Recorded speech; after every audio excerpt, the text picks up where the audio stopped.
Ibrahima Diallo se souvient.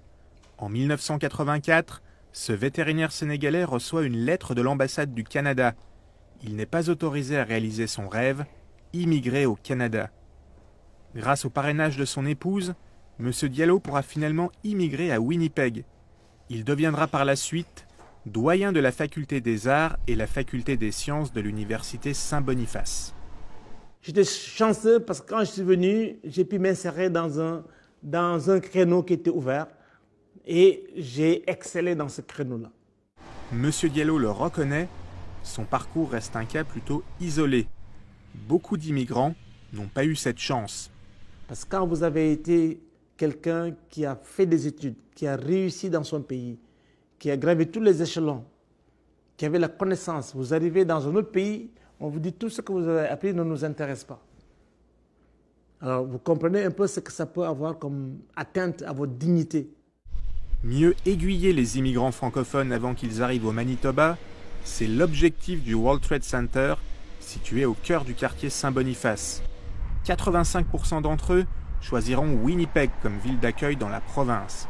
Le World Trade Center gère les candidats francophones à l'immigration qui n'ont pas la possibilité d'obtenir un parrainage. Dans ce cas, une visite exploratoire d'environ une semaine est même obligatoire.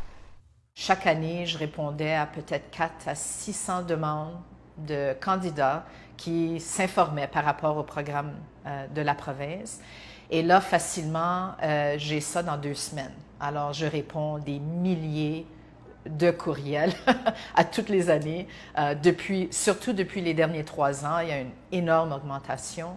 Pour le World Trade Center, il y a néanmoins de plus en plus d'immigrants célibataires dans la province et moins de familles nombreuses. Cela pourrait expliquer le fait que le nombre d'immigrants francophones n'augmente pas depuis plusieurs années. L'Assemblée législative du Manitoba s'est dotée il y a quelques années d'une cible de 7% d'immigration francophone. Or, cet objectif est encore loin d'être atteint.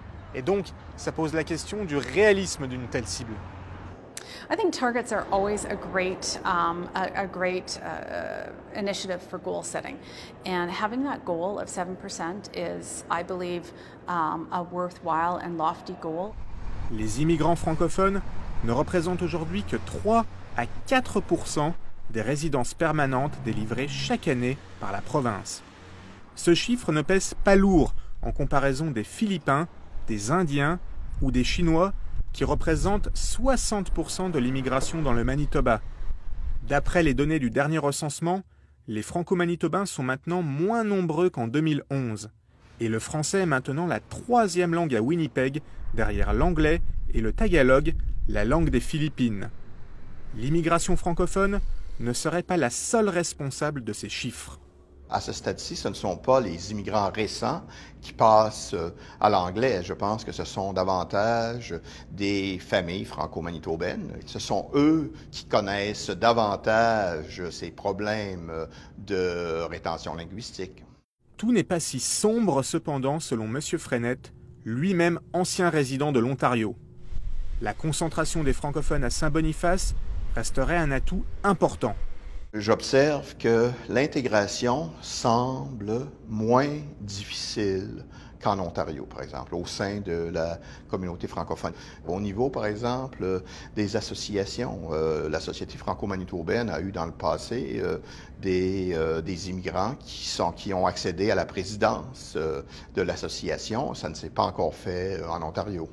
Au-delà d'une cible d'immigration, la communauté franco-manitobaine attend maintenant une aide concrète et plus importante de la part du provincial et du fédéral. La meilleure solution pour éviter un lent déclin de sa population.